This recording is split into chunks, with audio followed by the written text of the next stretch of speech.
tema de nuestra sesión. Avisen a sus demás compañeros que ya vamos a empezar, ¿eh? ¿No? Entonces, ya está retomándose la grabación. Vuelvo a compartir pantalla para seguir con nuestra clase. Muy bien. Entonces, me había quedado mostrándoles a todos ustedes cómo eran las diversas formas bacterianas, ¿no? Dentro del subreino Eubacteria, ¿no? La clasificación. Es una clasificación taxonómica, por supuesto. Y también tenemos la clasificación por formas bacterianas. Si la bacteria es redonda, se llama coco. Se le denomina así, ¿eh? Si viene de a dos, diplococos.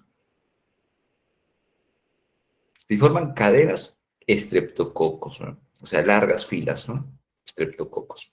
Y si están de forma desordenada, una tras otra, agrupándose nada más, como racimos de uvas también le dicen, ¿no? Se llaman estafilococos. Si la forma es como si fuera una salchicha, corta, nomás no tan larga, le llamamos bacilos. Si viene de a dos, diplobacilos. Si viene haciendo largas colas, estreptobacilos y así por el estilo. Espirilos tienen formas alargadas, una de ellas las espiroquetas que ya hemos visto. Y las otras los vibriones, parecen como si fueran unos boomerang, ¿no?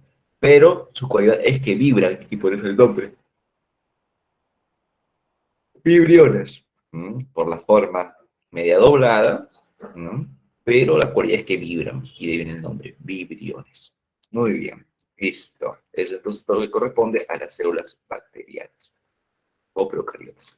Ahora vamos a la célula eucariota. La célula eucariota tiene núcleo y puede ser de dos tipos, animal o vegetal. También tenemos los hongos, ¿eh? Por si acaso, los hongos y los protozoarios, pero a nosotros nos piden reconocer a estos dos tipos celulares. La célula eucariota animal y la célula eucariota vegetal. Lo que está marcado con rojo corresponde solamente a un tipo celular, por ejemplo.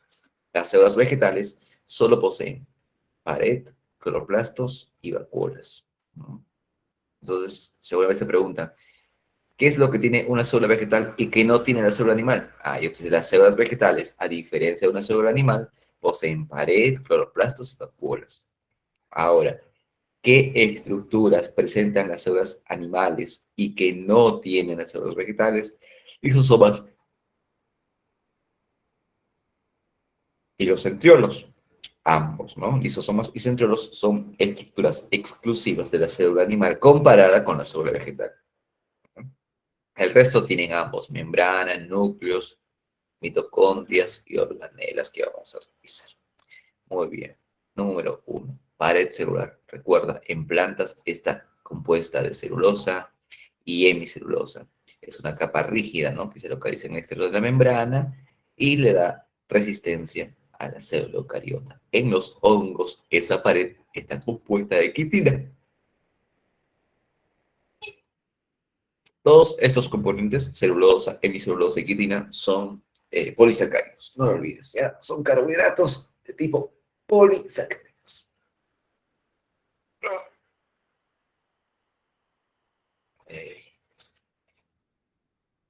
Doliendo un poco el brazo, muchachos, porque ayer será no he hecho mucha fuerza.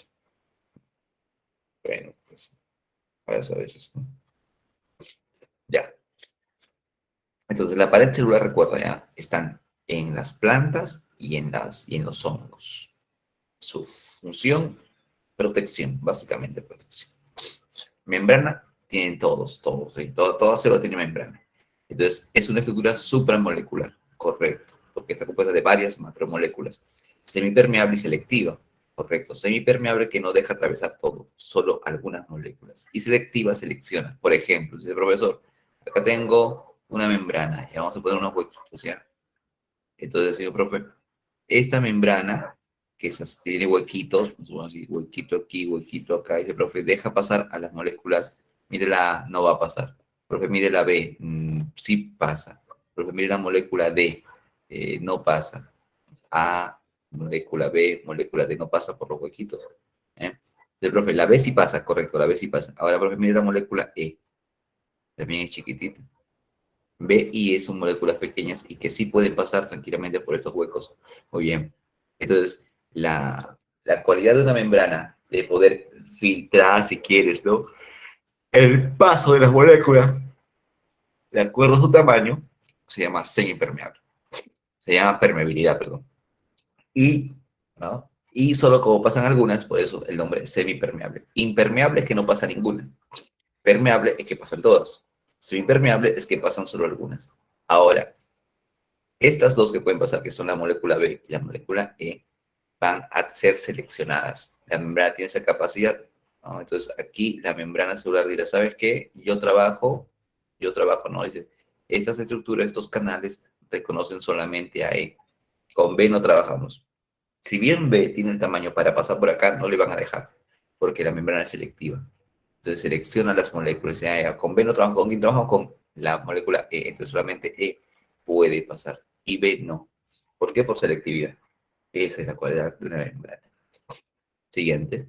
Esta membrana también permite, pues, reconocer moléculas externas, ¿no? Bueno, una molécula por acá y reconoce aquí y engancha y listo. Entonces, la membrana tiene función de transporte y reconocimiento de moléculas. Ayuda, recuerden eso. A reconocer moléculas, esa es la función de la membrana, reconoce moléculas y le ayuda al transporte, esas mismas moléculas. Muy bien. Siguiente punto. El modelo de la membrana celular se denomina mosaico fluido y fue propuesto por Singer y Nicholson en 1972. ¿Ah? Así es. Singer y Nicholson nos dicen la membrana celular tiene el diseño del mosaico fluido. ¿No? Acá está, creo. No. Sí, sí, aquí está. Profe, ¿cómo es el diseño mosaico fluido? Doble capa, una capa y dos. Profe, viene lípido, otro fosfolípido, otro fosfolípido. Ahí estoy diciendo una capa. La otra capa viene de cabeza. Ah, ya. Por eso hablamos de dos capas, ¿ven? Una capa, dos capas. Eso es una bicapa. ¿Ah? De fosfolípidos y proteínas. Ahora acá, ojito. Las proteínas pueden atravesar completamente a la membrana. Se llama proteína integral.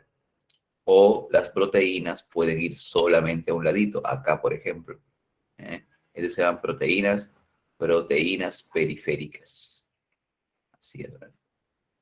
Proteínas integrales, esta que atraviesa completamente la membrana, y aquí una proteína periférica. En este caso está hacia afuera, ¿no? Hacia la membrana externa. Y puedo poner acá también otra proteína si quiero, pero esa estará hacia la membrana interna.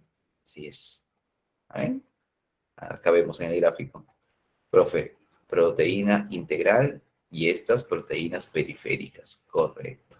Así es. Así entonces se conforma la membrana celular. No lo olvides, ¿eh? La membrana celular tiene componentes, vamos a anotarlos por si acaso. Los principales componentes. Te preguntan, ¿no? La membrana celular de qué está hecha. Número uno, principalmente de fosfolípidos. Fosfolípidos, ellos son los que arman las capas. Luego, las proteínas. Dos, las proteínas. Proteínas que son integrales y periféricas. Y número tres, unas moléculas que están por acá amarrando las colas de los ácidos grasos de los fosfolípidos, llamado el colesterol. Colesterol. Entonces, ellas tres conforman la membrana celular. ¿Eh? Fosfolípidos, proteínas y el colesterol. Son las tres moléculas que construyen a una membrana celular. Muy bien. Ahí está. Listo. Siguiente punto. Sí, y ya sabes, el diseño se llama, el modelo se denomina mosaico fluido, propuesto por Singer y Nicholson. Ahora hablemos del transporte. ¿No?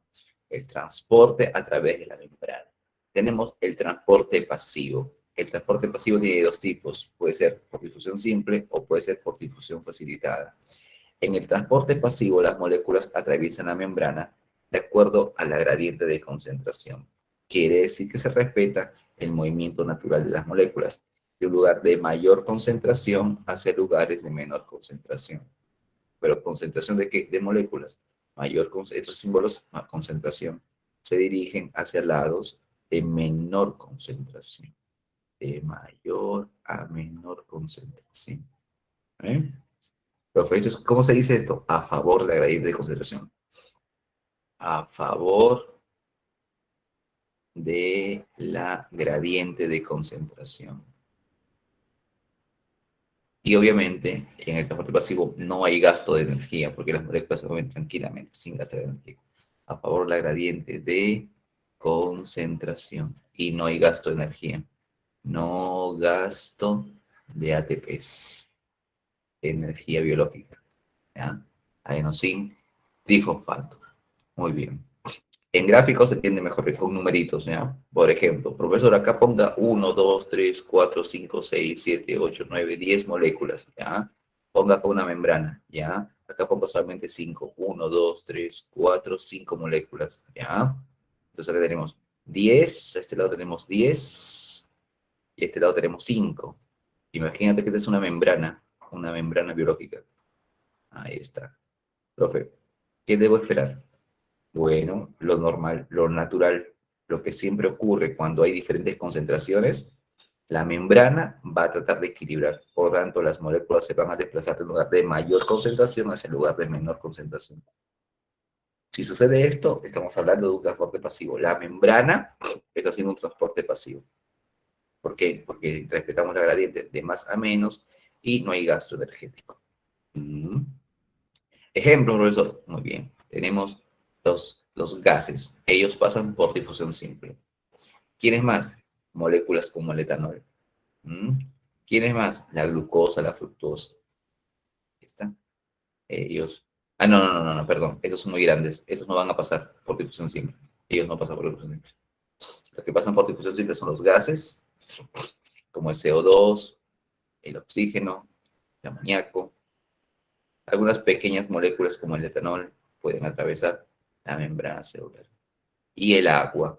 Y cuando pasa el agua, ojo, el agua sí pasa, se llama ósmosis. El agua sí puede pasar. Ojo, le pongo agua, agua. Y cuando el agua pasa, recibe un nombre especial, se llama ósmosis. Así que la ósmosis es un ejemplo de difusión simple. ¿Ah? Ahora, ¿qué pasa, profe, con estas moléculas que son de pronto un tanto más grandes? Por ejemplo, la glucosa, la fructosa, porque dice que es impermeable.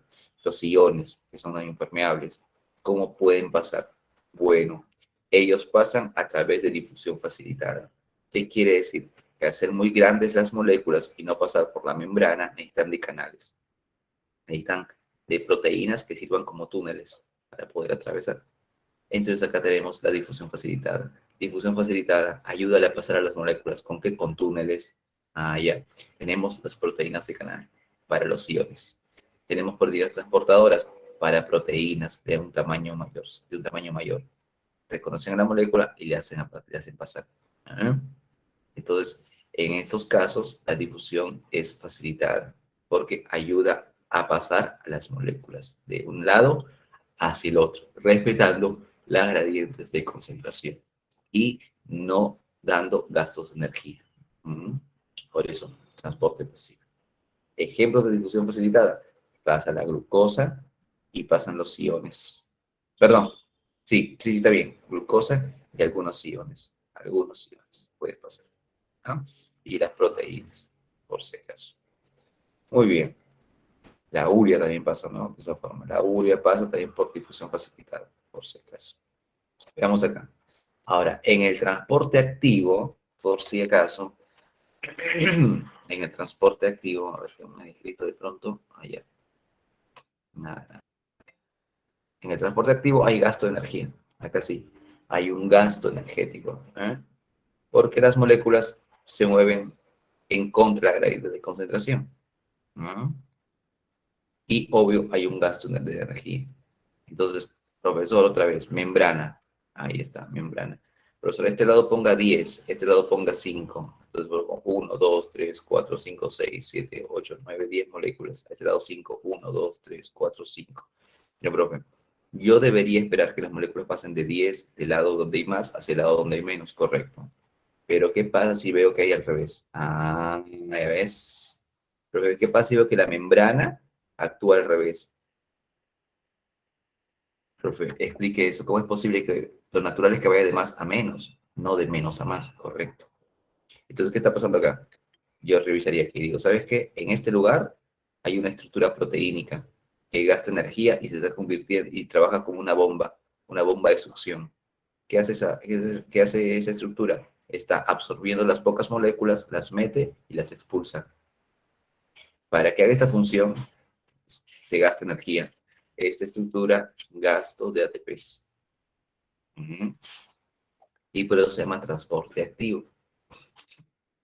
Si quieres, lo podemos comparar como un trabajo en donde las personas se pasan ladrillos, ¿no? Entonces, yo les digo, miren muchachos, vamos a hacer un pequeño trabajito, es cuestión de 2 horas de pronto de pasar 1.000.000 de ladrillos. Así creo que sí, mira, el camión ha dejado el 1.000.000 de ladrillos en el primer piso. Hay que pasarlo al cuarto piso, felizmente podemos pasar cada persona en un piso y nos vamos lanzando los ladrillos. ¿Qué le parece? Ya, profe, ya está bien. Entonces, yo les digo, ¿saben qué? Yo me voy al último piso. Profe, está bien vivo, ¿no? Sí, pues porque en el cuarto piso es donde va a llegar el ladrillo y yo ya no tengo que empujar nada. El que esté en el primero, segundo y tercero, ellos sí van a tener que usar una fuerza. ¿Ves? ¿Se dan cuenta? Entonces yo digo, muchachos, en el primero, segundo y tercer piso, ¿cómo están? Cansados, profe, estamos hace rato lanzando ladrillo. Ya nos cansamos. Pregunto, ¿estás gastando energía? Claro, profe, ahí estoy gastando energía. Mm. Después que hemos subido ese 1.000.000 de ladrillos, de pronto nos dicen, nos dan la indicación, no tuvieron que subir los 1.000, solamente 800. Entonces los 100 se nos pasó. Profe, ¿por qué no dijeron antes qué vamos a hacer con muchachos? Ese es el trabajo. A veces hay simplemente que obedecer. Nos dijeron 1.000 en un inicio, ahora pues nos han dicho que eran solo 800. Corrección. Bueno, como estamos todavía dentro del horario de trabajo, hay que bajar 200. Profe, ¿qué hacemos? La misma historia, pero ahora bajamos. Pregunta, ¿nos vamos a cansar igual? No, porque solo si yo empiezo desde el cuarto piso, suelto el ladrillo, no lo empujo, simplemente lo suelto. Si ves este tipo de actividad de bajar los ladrillos, se parece mucho al transporte pasivo, porque es lo normal, profe, ya yo suelto el ladrillo y el ladrillo va a caer por una acción natural, correcto. Entonces, en el transporte pasivo, las moléculas se comportan de forma natural, pasando de un lugar de mayor hacia un lugar de menor concentración. En el transporte activo no, hay que ir en contra de lo, en contra de lo normal, es como lanzar el ladrillo hacia arriba. Entonces ahí se gasta energía. O sea, en la membrana hay una estructura, ¿sí? En la membrana acá hay una estructura que se comporta como bomba. ¿Por qué? Porque succiona. No como una bomba explosiva, sino como una bomba de movimiento que permite que las moléculas se succionen y vayan a su lugar, a pesar que existe mayor concentración. Eso se llama transporte activo. Así que el transporte activo siempre está conformado por bombas. Bombas. ¿Eh? Ejemplo, profesor, de transporte activo, la bomba sodio-potasio para la generación de impulsos nerviosos. Bomba de sodio, potasio. Otra bomba, la bomba de calcio. Bomba de calcio para la contracción muscular. ¿Ah? Bomba de calcio en la contracción muscular y bomba de sodio-potasio para la generación del impulso nervioso. ¿Qué te parece? Entonces ahí se gasta energía, lógico. Ahí se gasta la energía. Muy bien, muy bien. Acá tenemos el caso, ¿no? ¿Ves? El sodio afuera tiene alta concentración. El sodio dentro de la célula baja. Entonces, los sodios deberían, ¿no? Porque afuera está alto, adentro está bajo. Deberían meterse, sí, pero que vamos a ver que se salva. Porque acá el potasio afuera es bajo y adentro es alto. Debería salir, sí, pero se está metiendo. ¿Ves? Está en contra de la gradiente de concentración. Muy bien. Entonces, una célula tiene esa dinámica, ¿no? Necesita movimientos a favor de la gradiente, o sea, difusión simple o facilitada, y también necesita bombas para hacer transporte activo. Suficiente.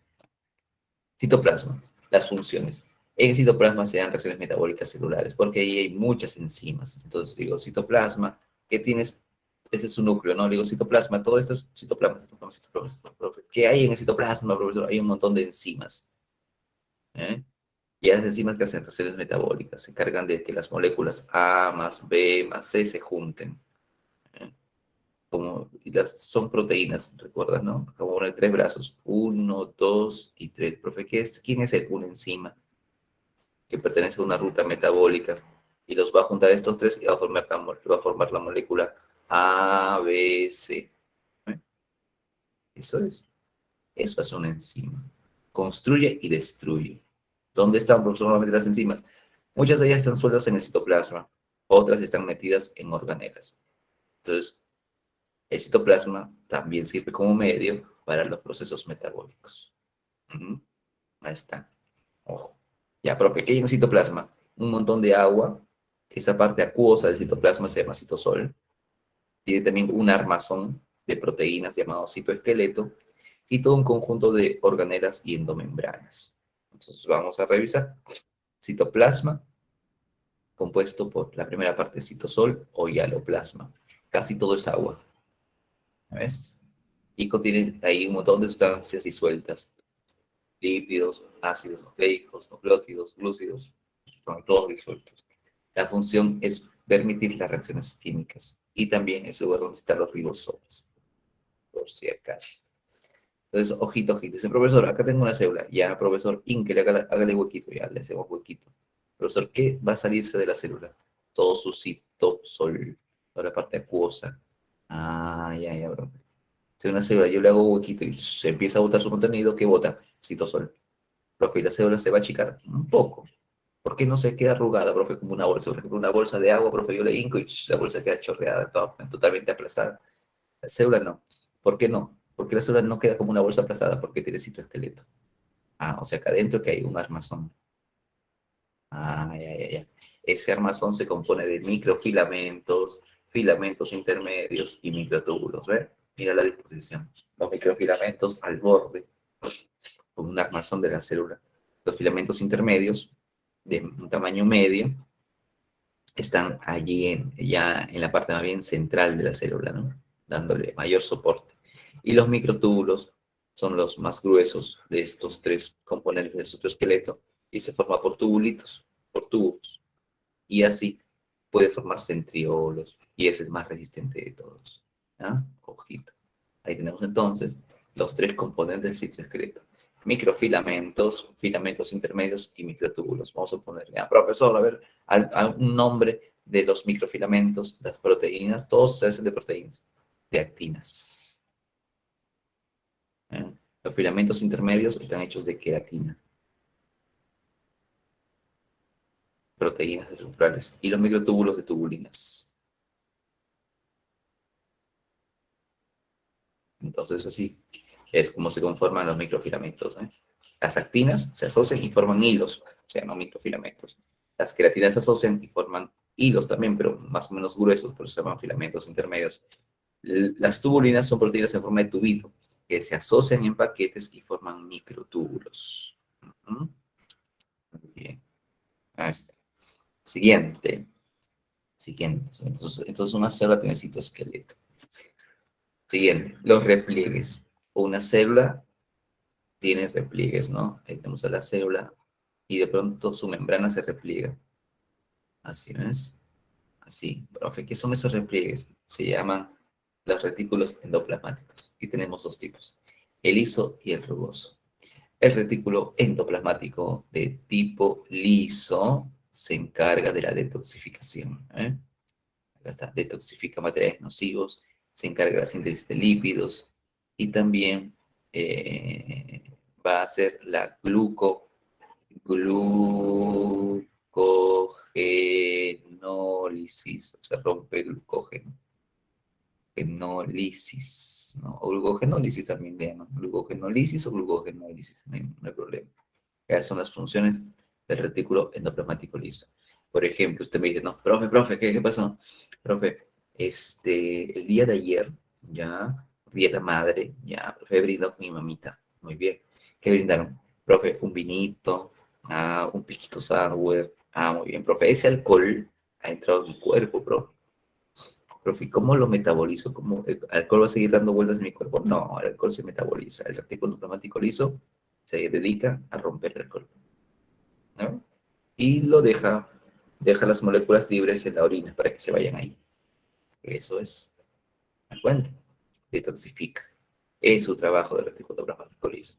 Ahora, si usted viene en una situación, me dice, profe, ayer yo estuve un poco mal, profe. quise celebrar el Día de la Madre con mi mamita, pero estaba un poco mal. Me fui a la botica allí, consulté con el enfermero, estaba ahí el químico farmacéutico, y le dije, ¿no? Que lo que tenía, y ya me dio unos fármacos para aliviar esta situación. Ya, muy bien, le digo. Y, profe, ¿el fármaco seguirá dando vueltas en mi cuerpo? No. Por eso es que te dice cada tiempo, cada ciertas horas tienes que volver a tomar. Si el fármaco permaneciera inalterable en tu cuerpo, ¿para qué vas a seguir tomando, sí o no? Entonces nuestro cuerpo lo metaboliza. El retículo plasmático liso se dedica a ese trabajo de detoxificar moléculas, degradarlas, procesarlas. Así es como se encarga de hacer ese trabajo. ¿Ah? Luego, el retículo endoplasmático rugoso lleva en su superficie ribosomas. Por eso se llama rugoso. Porque al microscopio se ve como si tuviera unos grumos. Entonces, por eso rugoso. ¿Ah? Como posee ribosomas en su superficie, se va a encargar simplemente de la síntesis de proteínas. Ese es su trabajo. Síntesis de proteínas. Mega fábrica. Entonces, en este gráfico que yo he puesto, puedo decir, profe, este retículo no tiene nada encima. Este nada encima. Se llaman retículos lisos. Profe, este retículo usted le ha puesto y unos bultitos. Sí. Profe, ese retículo que tiene bultitos se llama retículo plasmático rugoso. Cada bultito, porque se ve como arrugado, cada bultito es un ribosoma, correcto. Y aquí es donde se elaboran las proteínas, las megafábricas proteínicas. ¿Eh? Ahí está, ¿eh, profe? Quiero construir un anticuerpo, de acá sale, de los ribosomas. Profe, quiero construir una hormona, de ahí sale. ¿Eh? Muy bien. Profe, quiero construir una enzima, de ahí sale. Siguiente. El retículo endoplasmático, sobre todo el rugoso, puede generar unas planchitas llamadas cisternas. ¿Eh? Estas se llaman dictiosomas, es un nombre técnico, dictiosomas. El Golgi está constituido por estructuras, cada una de estas, mira, mira, mira, mira, mira, eso. Cada una de estas, ¿cómo se llama? Se llama dictiosomas. Entonces el Golgi se compone de dictiosomas. ¿Y qué hace el Golgi? Es el encargado de producir al lisosoma y vesículas de secreción. Es el trabajo del Golgi, permitir la formación de nuevas organelas como el lisosoma y estructuras como las vesículas de secreción. También se encarga del empaquetamiento y procesamiento de proteínas. Profe, ¿cómo es eso? Ya, le digo ribosoma o retículo plasmático rugoso, háganse una proteína. Ya me dice, esta proteína está así. Digo, oye, pero esa proteína A necesita modificaciones, necesita algunos arreglos y luego necesita que le envolvamos. Muy bien, ¿sabes qué proteína A? Medita el Golgi. Y a medida que va avanzando, va madurando, le van haciendo cortes, le van agregando moléculas, lo van haciendo operativo y finalmente lo envuelven en una membrana. Allí estamos formando una vesícula de secreción. O sea, dentro de esa vesícula está la proteína A. Ah, así está. Es el trabajo del Golgi, envolver en vesículas de secreción. Luego la vesícula viaja hasta la membrana, ¿ves? Y se libera sustancias. ¿Mm? Así es. Profe, ya hay un hijo del Golgi, ¿quién es? Una organela llamada lisosoma. El lisosoma se encarga de la digestión intracelular. Acá no lo he puesto, acá está. Lisosomas. ¿Mm? El lisosoma tiene una enzima, uh, tiene enzimas hidrolasas de tipo digestivas. Su función, digerir. Por lo tanto, el lisosoma se encarga de la digestión intracelular. ¿Ah? Profesor, mira esta célula, ya se está comiendo una porción de bacteria, parece correcto. Profe, ahora, esta porción parece no de bacteria, parece una porción de plantita, un residuo de alga. Entonces, este residuo de alga, profe, se va a meter dentro de la célula, correcto. ¿Qué hay dentro de la célula? Hay una organela que lo va a recibir, se llama lisosoma. Entonces, esta porción vendrá de acá, los lisosomas actúan con sus enzimas y adiós. ¿Eh? Ya se acabó. A ver, profe, acá dice lo siguiente, en el gráfico. La célula fagocita, en este caso vamos a llamar que es una bacteria, ¿ya? La célula fagocita es una bacteria. Cuando la membrana se repliega y envuelve a la bacteria, esa estructura se llama fagosoma. Y ahí no pasa nada. Es el lisosoma, denominado primario, el que es producido por el Golgi, tiene las enzimas. Se fusiona con el fagosoma y ahora recién se llama lisosoma secundario. ¿Y qué hay dentro del lisosoma? Hay enzimas, estas hidrolasas digestivas. Y allí se produce la degradación de la bacteria en un lisosoma secundario. Los residuos son expulsados por exocitosis. Mm. En ocasiones, una célula sabe que ya tiene que morir. Entonces, con sus propios lisosomas se hace la autofagia. Empieza a degradar sus propios componentes para morirse. Esas son las funciones del lisosoma. ¿Te das cuenta? Digestión intracelular. Se encarga de ese trabajo. Muy bien, y es hijo del Golgi. Siguiente, la mitocondria. La mitocondria es una organela que tiene propio ADN, tiene sus propias proteínas y tiene semiautonomía. Su trabajo es la producción de ATP, ¿eh? O sea, la energía celular. Ese es su trabajo de la mitocondria. Produce adenosín trifosfato y para ello necesita oxígeno y unas moléculas de carbohidratos, ¿no? Sobre todo los piruvatos. Entonces digo, mitocondria, ¿tú qué sabes hacer? Yo sé hacer la energía, yo sé hacer el ATP. Ah, ya, muy bien. Digo, oye, ¿y qué pides? Ah? Dice, yo pido oxígeno, muy bien, O2, y también pido piruvato. Piruvato, que es un fragmento de carbohidrato. Entonces, consecuencia, profe, los dos respirando, el piruvato comiendo, así llegan, ¿eh? Entonces, la mitocondria lo procesa, hace reacciones metabólicas para sintetizar ATP y así abastecer con energía. El proceso se llama respiración celular. Recuerda, tiene ADN propio, se comporta como una célula prácticamente. Es una célula dentro de otra célula. Profe, ahí está mi célula eucariota. Ya. Profe, ahí está mi mitocondria. Ya. Profe, esta mitocondria se comporta como una célula. Se duplica cuando ella quiere. ¿Eh? Produce energía. Muy importante. Tiene semiautonomía. Semiautonomía. Muy bien. Ahora vamos a los plastidios. Los plastidios. En las plantitas, los leucoplastos almacenan. Los plastidios son propios de plantas. ¿Ah? Los plastidios son propios de plantas, no en animales, solamente en plantas. Y los plastidios que almacenan sustancias incoloras se llaman leucoplastos. Los que almacenan sustancias con color, cromoplastos. Y los que almacenan la clorofila, cloroplastos. ¿Eh? Por ejemplo, usted me dice, profesor, acá tengo una papita, profe, un trozo de papita, profe, esta papita la voy a freír en un ratito. Ya, muy bien, le digo, muy bien, está ahí papita frita. Profe, esta papita frita, ¿la puedo ver al microscopio? Claro. Ya, profe. Cortamos un poco de papita, ponemos al microscopio. ¿Qué vamos a ver? Células. Así, apenas con pared. Pared muy, muy, muy ligera. Pared muy ligera. Así creo que sí, así vamos a ver el microscopio.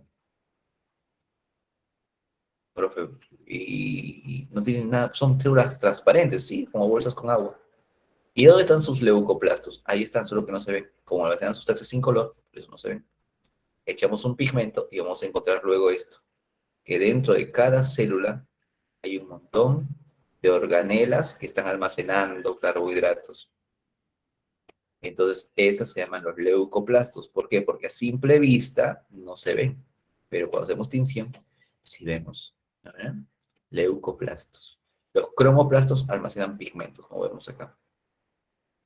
Profesor, mire esa rosa, qué bonita, digo, esa rosa está rojita. Profesor, esos pétalos, ¿los puedo ver al microscopio? Claro. Cortas un poco de pétalos, lo ve al microscopio y va a ver a las células así. Células de la rosa, del pétalo de la rosa. Profe, ¿qué hay adentro? Un montón de organelas que guardan pigmento. En este caso, pigmento rojo, y por eso el nombre cromoplasto. ¿Eh? Profe, miren esas organelas. Todas bolitas con puntitos rojos, correcto. ¿Cómo se llaman esas organelas que no necesitan pintar naturalmente? Tienen organelas rojitas y con pigmento. Ah, cromoplastos. Y los cloroplastos almacenan clorofila. Como ves, todos ellos en las plantas. Ah, los animales no tenemos. Los plastidios. Siguiente, las vacuolas, también en plantas, sirven de almacenamiento de agua. Y regulan la presión hídrica. Así es. Entonces, esto solamente en plantas. Las vacuolas almacenan agua. Porque ellas necesitan, pues, estar, como todo ser vivo, con una cantidad adecuada de agua. ¿Eh? Y no pueden irse a buscar el agua, como los otros. Así que cada vez que tienen la oportunidad, lo almacenan. Es como si de pronto tú dijeras, profe, voy a ir a correr. Ya, muy bien, profe, voy a ir a correr. ¿Sabe qué, profe? Me gustaría que a los 15 o 20 minutos tomarme un sorbo de agua. Ya, profe, pero no puedo porque no tengo una botellita. Mm, sí, pues sería magnífico, ¿no? Que naturalmente tengamos el agua reservada. No tenemos. La estamos siempre trabajando, siempre funcionando el agua, no es de nosotros. Podemos reservarla. Eh, Sería magnífico si usted dice, profe, ¿sabe que me tomo 1 litro de agua para esta hora de que voy a hacer ejercicio? Y poco a poco, cada 20, cada 15 me tomo como un vasito, con un vasito, con un vasito. No tenemos esa capacidad. Tenemos que detenernos, ir a una tiendita y comprar algo de agua. O llevar nuestra botella aparte, ¿no? Mm, Es incómodo correr con una botella. Muy incómodo. Luego, ya, profe. ¿Y qué pasa en las plantas? Las plantas no pueden ir a buscar agua, pues. Por lo tanto, cada vez que llueve, absorben todo lo que pueden y lo retienen en sus vacuolas. Son micro botellas que llevan dentro de sus células. Ahí está el agua depositada. No la están gastando. Está depositada. Y por eso dice almacenamiento y mantenimiento de la presión hídrica. Esa es la función de la vacuola. Almacenar agua. ¿Eh? Luego tenemos los peroxisomas. Los peroxisomas se encargan de la degradación, ¿no? De compuestos llamados superóxidos. Los peroxisomas tienen una enzima llamada catarasa. También tienen peróxidas. La más conocida, catarasa. ¿No? ¿Qué hacen? Degradan a sustancias tóxicas como el H2O2. Profesor, ¿quién es? Nombre común, agua oxigenada. Ah, ya, profe. Agua oxigenada sirve, profesor, para limpiar mi heridita. Sí. Profe, la vez pasada me corté, fue profundo y me eché agua oxigenada, profe. Siempre estoy lavándome con agua oxigenada. ¿Por qué me lavo, profe, con agua oxigenada? Porque es una sustancia tóxica. Ah, ya, profe. Entonces, cuando yo tengo mi heridita, tengo mis células, tengo mis células, tengo mis células, tengo mis células, tengo mis células, tengo mis células. Pero también, profe, por ahí de repente hay algunas bacterias y me quieren hacer daño, correcto. Entonces, con el agua oxigenada eliminas bacterias, pero también se van algunas células tuyas. Lo bueno es que estás eliminando. Ah, ya, profe. Entonces, lo bueno es que mis células se van a dividir, correcto, y van a completar a las que están arriba, a las que se han muerto, sí. Eso hace el agua oxigenada, es una sustancia tóxica, ¿ya ven? Entonces, profe, no puedo estar lavándome a cada rato con agua oxigenada. No, pues a cada minuto no, tienes que esperar. Bien lavadito, bien agregada tu agua oxigenada, esperas unas 8 horas después, y si quieres te aplicas otra pequeña dosis de agua oxigenada, y así, ¿no? Para que no se infecte. Ya, profe, ¿ahora qué pasa si la agua oxigenada la producen nuestras propias células? Ese es el peligro, pues. Porque nuestras propias células, consecuencia de su metabolismo, producen también agua oxigenada. Sí, profe, eso me parece peligroso. Porque si esa agua oxigenada se llega a concentrar en la célula, le puede matar a la propia célula. Sí, pues. Para eso, la célula tiene una organela llamada peroxisoma. Toda agua oxigenada o sustancia llamada superóxido va hacia el peroxisoma. Ahí entra. Y dentro del peroxisoma, ahí le degrada. Y lo convierte en sustancias ya inofensivas, como H2O más O. Y se acabó el asunto. Mm, Eso hacen los peroxisomas. Maravilloso, ¿sí o no? Para que nuestras propias células no se dañen. Algunas se suicidan, claro, sí, las células se suicidan, ¿no? Cuando son invadidas por virus, normalmente se suicidan. Mm, Así es. Muy bien, ahora vamos al núcleo. El núcleo fue descubierto por Brown y es una organela muy importante. Tanto sí que mencionan que es una megaestructura, ¿no? Una megaestructura considerada para muchos organelas. Muy bien. ¿Qué tiene el núcleo? Tiene una envoltura llamada carioteca o envoltura. Dentro tiene una sustancia acuosa llamada matriz, jugo nuclear o nucleoplasma. Luego tiene a la cromatina, que es la asociación de ADN a proteínas. Y finalmente el nucleolo. ¿El nucleolo qué rol tiene? El nucleolo es el papá de los ribosomas. Forma a los ribosomas. Eso es. El nucleolo forma los ribosomas, es el papá de los ribosomas. Y está obviamente dentro del núcleo. Ahí está. Muy bien. Veamos. Funciones del núcleo. El núcleo contiene nuestros genes, o sea, el genoma. Porque toda la información, para que yo sea un ser humano, ¿dónde está?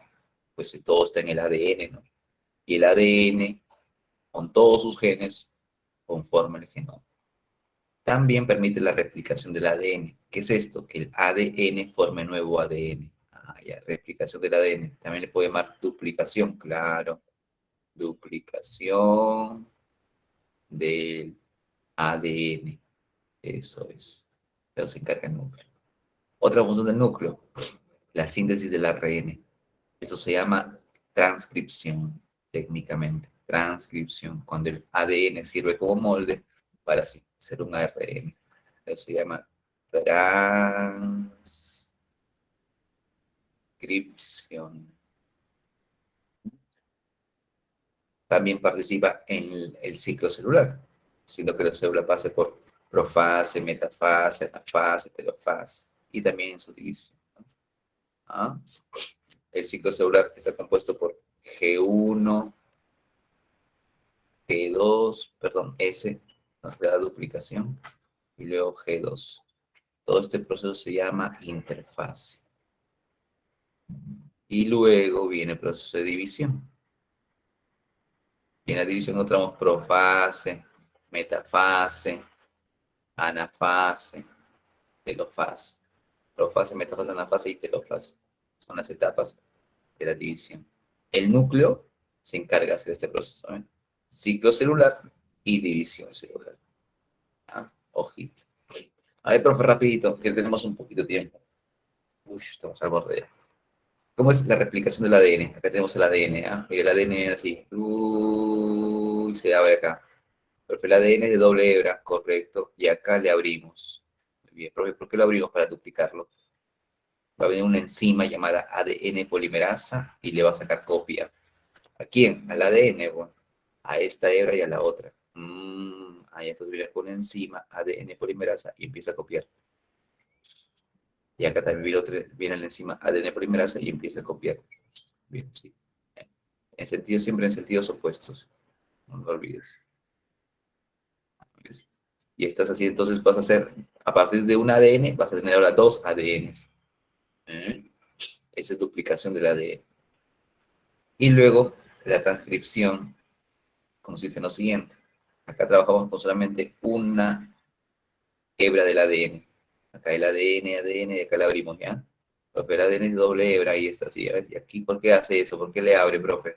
A propósito, para leer aquí. ¿Qué hay acá? Gen. Gen. A ver, profe, que hay una secuencia de letritas, ¿no? Claro, A, T, C, G, G, ta, ta, ta, ta, ta, un montón de letras. Ya, profe, ¿qué vamos a hacer con ese gen? Leerlo. Lo leemos. Participa la enzima acá ya ARN polimerasa y empieza a copiar. Así es, una enzima llamada ARN polimerasa. Así que sale solamente una hebra, un hilo. Este hilo que se está formando se llama ARN mensajero. Y lleva el mensaje del gen.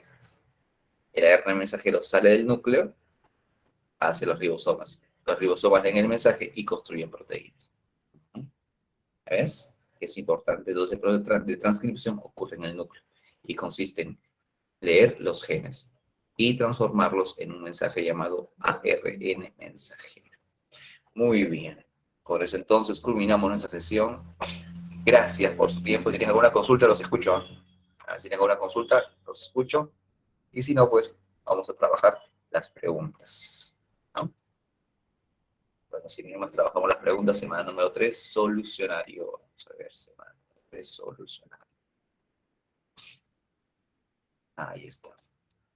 Trabajamos juntitos. Dice, Juana revisa una muestra de microorganismos extraídos del suelo. Ya. Luego de aplicar una tinción que permite observar diversas estructuras, en la muestra bacterias. Ella encuentra en la muestra bacterias, esporas de hongos y protistas. ¿Cómo es que Juana logra diferenciar las bacterias del resto de microorganismos? Ya fue fácil. Por la ausencia de organelas y núcleo en bacterias y presencia de ellas en el resto. Correcto. O sea que, profe, una célula procariota no tiene núcleo. No, pues. Las otras sí, porque son eucariotas. Y también, recuerda, las bacterias no tienen organelas. Las eucariotas sí. Por eso es una diferencia. ¿Mm? Profe, ¿por qué no puede ser la pared? Porque los hongos tienen pared. ¿Mm? Las plantas tienen pared. Las bacterias también tienen pared, así que eso no puede ser una diferencia. No puede, eso no nos va a ayudar a diferenciarlos. Por eso. Membrana también está en todos. Pared no está en todos, pero sí en bacterias, en plantas y hongos, no en animales. 2. Observa la imagen. Bueno, si la bacteria es redonda, coco. Pero como se agregan formando grupos desordenados, entonces le llamo estafilococos. Estreptococos es cuando están ordenaditos, uno detrás de otro, jugando al trencito si quieres, uno detrás de otro. Ahí se llama estreptococo. Cuando están desordenadas, estafilococos. 3. Completa el siguiente enunciado. Las bacterias poseen secuencias genéticas separadas de su región nucleoide. Claro, estas secuencias se denominan los plásmidos y se pueden transferir de una a otra por el proceso llamado conjugación. 3BB. 3BB. 4. ¿Qué tipo de componente conforman la pared celular? Bueno, la pared celular está conformada por péptidoglucano y ácido teicoico. 5. El reino Monera se subdivide en dos grupos, claro, las arqueas y las eubacterias. ¿Cómo se denominan aquellas que viven en alta temperatura o también excesiva salinidad?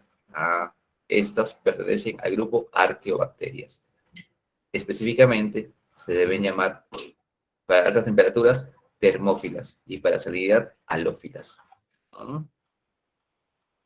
6. A ver, síntesis de proteína, el ribosoma, protección a sustancias químicas y fagocitosis, la cápsula, la espora va a permitir adaptación y resistencia a situaciones adversas, y almacén de proteínas y lípidos, las inclusiones. Respuesta E. Respuesta E. 7. Ya no me alcanza el tiempo, así que simplemente vamos a dictar 7 dedo, 7 dedo, 8D, 8D, 9 el citoesqueleto, ahí está, 9C, 9C, 10 campeón, 10 campeón, 11 bebé, 11 bebé, 12 dedo, de evaluación. 1A, 2A, con muchos flagelos a un lado, se llama lofótrico. 3A, 3A, 4D, 4D, 5E, 5E, 6 dedo, 7 bebé y 8A. Muy bien, gracias por su tiempo. Muchas gracias, muchachos. Un fuerte abrazo y nos vemos la próxima ocasión porque ya estamos con el tiempo. Rapidito, Adriana, de pronto te ayudo. Rapidito, dime. Nada, bueno, ya, hasta la próxima. Que tengan un excelente día. Que les vaya muy bien. Chao.